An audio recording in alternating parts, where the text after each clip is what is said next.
presentamos Perspectiva Bíblica Mundial. Analizaremos temas de relevante interés sobre la verdad presente, que nos ayudará a crecer espiritualmente, mediante la conducción del Ministerio de Sostén Propio, una voz que clama en Venezuela, bajo la dirección del evangelista y conferencista José Barito. Le invitamos a seguir toda la serie.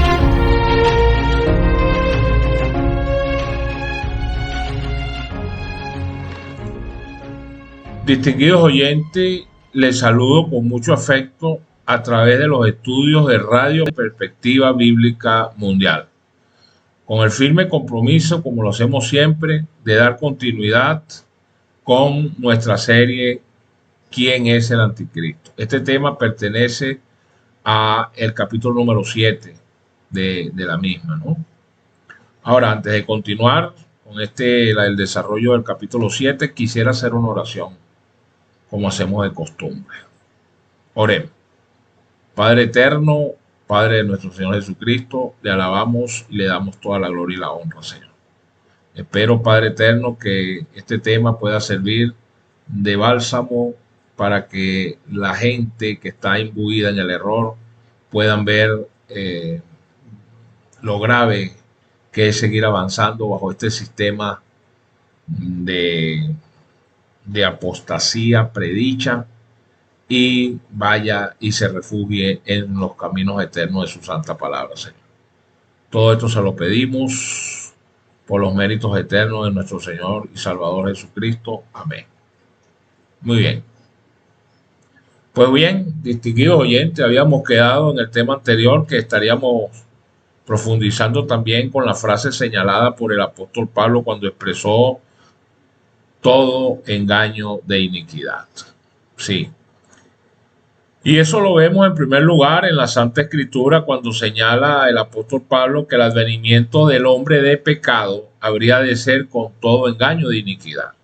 Es decir, con acabada, perfeccionada e inigualada sagacidad. Ahora, notemos la frase. Es una muy notable de paso. No es usada en ningún otro lugar. No es empleada para describir a ningún otro sistema. Describe a la gran apostasía y solo a ella. No es simplemente un engaño, no. No es simplemente tampoco iniquidad, no. Es el engaño de iniquidad. Más aún, es todo engaño de iniquidad. Hay que ponerle atención a todas las palabritas de las Escrituras, las palabras, porque todas encierran un significado específico, ¿no? Hay que tener cuidado con eso. Ahora, la sagacidad y el engaño no eran cosas desconocidas antes de que el papado entrara al mundo.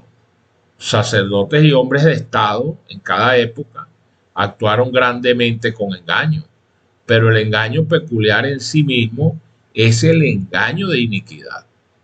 No solamente es una sagacidad más sutil y más definida que cualquiera de las que el hombre usó en anteriores épocas, sino que es una sagacidad de un nuevo orden. Eso hay que subrayarlo, ¿no? Y recalcarlo.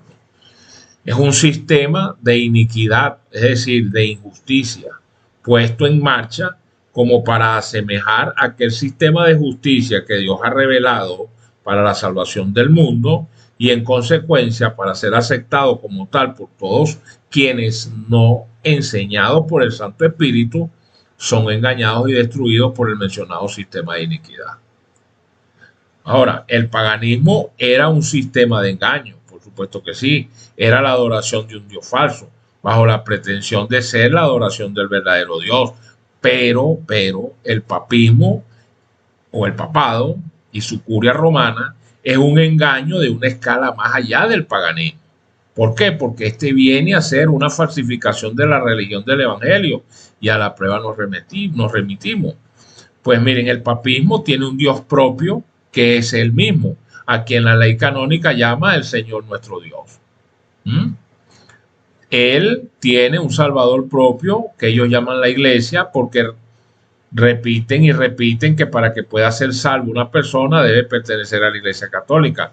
Es decir, ya Jesucristo no es el determinante, sino la Iglesia. Eso es una falacia, ¿no? También ella dice tener un sacrificio propio que es la misa. Todos los fines de semana hacen sacrificios sobre el altar en la misa católica. También tienen un mediador propio, que es el sacerdocio. Ya no, Cristo no es ya no es el mediador, el único mediador que existe entre Dios y los hombres, Jesucristo. Ellos dicen que son también entonces mediadores y que la Virgen María es mediadora, y todo eso es un invento de la Iglesia Católica, porque eso no es bíblico. Ellos dicen tener también un santificador propio, que son los sacramentos. Ellos dicen tener también una justificación propia, aquella de la justicia infusa. Tienen también un perdón propio, el perdón del confesionario, cuando todo eso está prohibido por la Escritura Sagrada. Y tiene en los cielos una infalible y toda prevalente abogada desconocida por el Evangelio, que el papado la ha llamado la Madre de Dios. Dígame usted eso, ¿no? Estos jerarcas de la Iglesia Católica presentan al mundo un aparato espiritual y salvador para la salvación de los hombres, y que sin embargo ni santifica ni salva a nadie. Todo lo contrario, más bien lo hunde más en las densas tinieblas. Ellos pretenden lucir igual que una iglesia, y sin embargo no son una iglesia. Es un gran engaño, y la Biblia lo llama todo engaño de iniquidad. ¿Ven? Hay otro punto aquí que amerita nuestra atención. Se relaciona a la arquitectura u orden de la casa espiritual, es decir, la iglesia. El papismo, desde su fundamento hasta su piedra final, ha querido imitar ese orden. Bíblicamente hablando, Cristo es el Hijo de Dios y por ende es la piedra angular de la iglesia cristiana genuina. El evangelio entero brota de esa raíz. Así vemos cómo la iglesia genuina y leal a los principios que Dios estableció en su santa palabra es la roca sobre la cual Cristo, hablando a Pedro, dijo que edificaría su iglesia. Ahora, de igual manera, el papado, haciéndose pasar como el vicario de Cristo, es la piedra angular de la iglesia papal. De esa raíz brota el papismo entero. Sobre esa roca, dijo Bonifacio III, en el siglo VII, y Gregorio VII, con un más grande énfasis en el XI, dijeron que edificarían su iglesia. Y ahí está, la tienen formada. La sede central está ahí en Roma, en medio de 7 colinas, el Vaticano. Notemos además que ambas iglesias no descansan sobre una doctrina, sino sobre una persona. Y voy a explicar esto, ¿no? La iglesia de Dios descansa sobre una persona, claro, es Cristo, es nuestro Señor, porque Él es la cabeza. Pero una vez que creemos, confiamos y aceptamos a Cristo como nuestro único y suficiente Salvador, óigase bien esto, una vez que creemos, confiamos y aceptamos a nuestro Señor Jesucristo como nuestro único y suficiente Salvador, y a través del legítimo bautismo aceptamos sus condiciones, entonces comenzamos a obedecer sus mandamientos, pero conforme están establecidos en la palabra de Dios, en Éxodo capítulo 20, versículos del 1 al 17. No es el panfleto ese que llaman catecismo, pues eso es una falacia, eso que está allí. Porque nadie, absolutamente nadie, es salvado por simplemente creer en un sistema de verdad. La verdad es la luz que muestra al pecador su camino al Salvador. Él es unido a Cristo por su fe, la cual se aferra de ese Salvador, y por el Espíritu también, quien viene a habitar en su corazón. Entonces, él pasa a ser un miembro del cuerpo espiritual. La Biblia, los ministros y las ordenanzas y mandamientos son los canales a través de los cuales la vida de la cabeza, que es Cristo, fluye a los miembros del cuerpo. Entonces ellos son edificados en una casa espiritual, que es un santo templo, de allí que la Biblia reza, edificado sobre el fundamento de los apóstoles y profetas, siendo la principal piedra del ángulo Jesucristo mismo. Aquí no habla de iglesia católica ni ordenanza de sacerdotes corruptos, no. Además, la iglesia no es una organización, una institución como tal, 4 paredes. La iglesia es donde estén 2 o 3 congregados en el nombre de nuestro Señor. Dice, ahí estaré yo, esa es mi iglesia. Pero para estar congregados en el nombre de Jesucristo hay que obedecer lo que Él dijo. Y la única forma es hacerlo a través de su Escritura Sagrada. Ahora, al usted hacerle un examen minucioso a las doctrinas y enseñanzas de la Iglesia Católica, ve que todo ello es de lo más mañosamente falsificado en la Iglesia del Papa.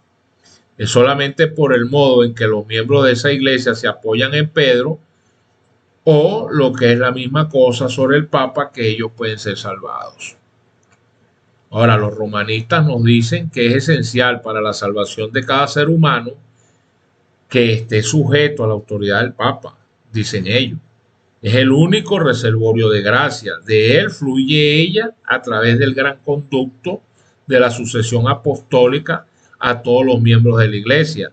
Y así ellos son edificados en una casa espiritual construida sobre el fundamento de tradiciones, sacramentos, sacerdotes, obispos, cardenales, siendo el Papa mismo la principal piedra del ángulo. Pero eso es lo que ellos dicen.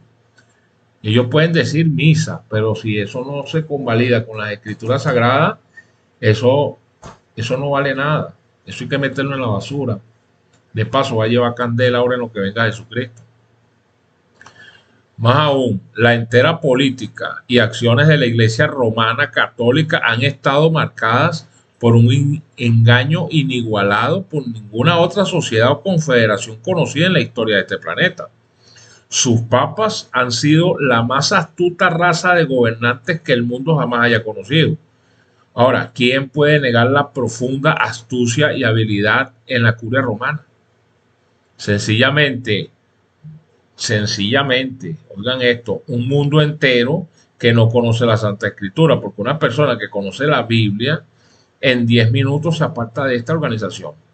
La ciencia cierta logra detectar que esta organización es el enemigo número uno de la causa de Dios, solo que se encubre bajo encubre su verdadera identidad y sus fines para lograr sus objetivos. Los objetivos ¿cuáles son sus objetivos? Finalmente, bueno, la gente se va a perder. Ahora, este vasto engaño es una de las principales fuentes de la fortaleza de la así llamada Iglesia Católica Romana. ¿Por qué? Porque ella tiene el arte de reclutar todos los reclamos de la virtud y todas las sanciones de la ley en favor de aquello por lo cual la virtud es ultrajada y la ley de Dios es violada continua y sistemáticamente. Cuando su propósito es el más cruel, pues su lenguaje es aún el más blando. Cuando su motivo es el más villano, su profesión es aún la más plausible. Ella siempre da el nombre más santo a los más reprochables hechos. Cuando ella quema a un hereje, llama esto un auto de fe, es decir, un acto de fe. Cuando ella arrasa una provincia con fuego y espada, llama a esto una cruzada, es decir, una expedición evangelística. Su cámara de tortura es llamada, entre comillas, el Santo Oficio. Y cuando desean liberar a uno de sus archicriminales, ella lo llama reconciliación. Cuando ella depone monarcas, despojándolos de coronas y reinos y compeliéndolos, como lo hizo con Enrique IV de Alemania, a estar de pie con los pies descalzos ante sus puertas en medio de los rigores del invierno, es con la intención de un bondadoso padre administrando saludable castigo a un hijo errante. ¿Qué les parece? En resumen, ella no solamente se transforma a sí misma en un ángel de luz, sino que al vicio lo transforma en virtud, embelleciendo los más negros crímenes con la blanca ropa de la inocencia y adornando la más horrible iniquidad con los resplandecientes aires de la santidad. Ahora de todo esto debe surgirnos varias preguntas. ¿Qué son los sacramentos por los cuales ella profesa llenar a los hombres con gracia? Una buena pregunta. Otra pregunta. ¿Qué son las misas por las cuales profesa impartir a Cristo y su salvación a ellos? ¿Qué son los crucifijos, los rosarios y los amuletos por los cuales ella fortifica a los hombres contra los asaltos de Satanás y los espíritus malignos? ¿Qué son las indulgencias por las cuales ella acorta los sufrimientos de las almas en ese imaginario sitio que ellos han llamado purgatorio? Eso es lo que es un fraude. ¿Qué son los perdones con los cuales ella despide a los hombres al otro mundo?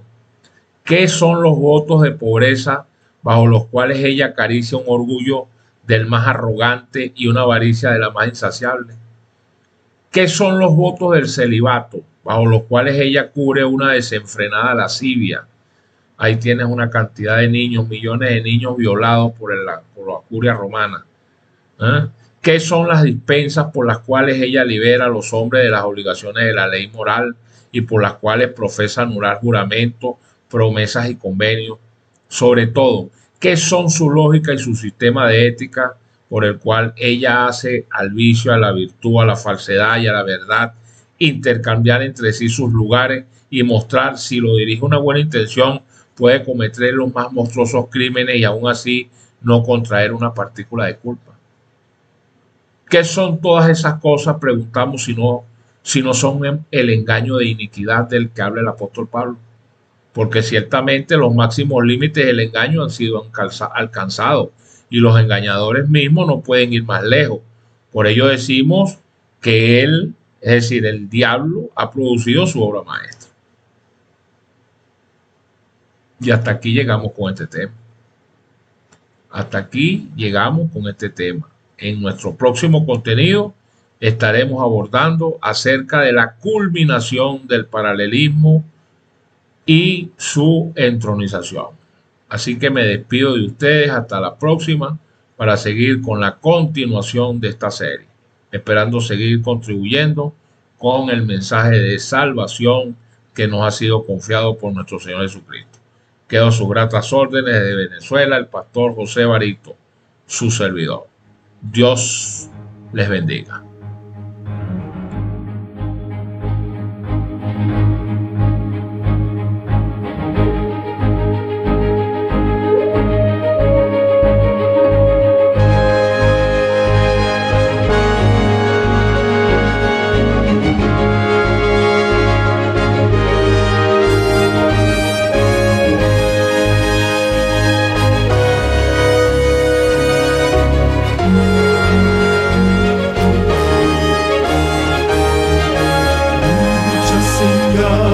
Mostrándonos están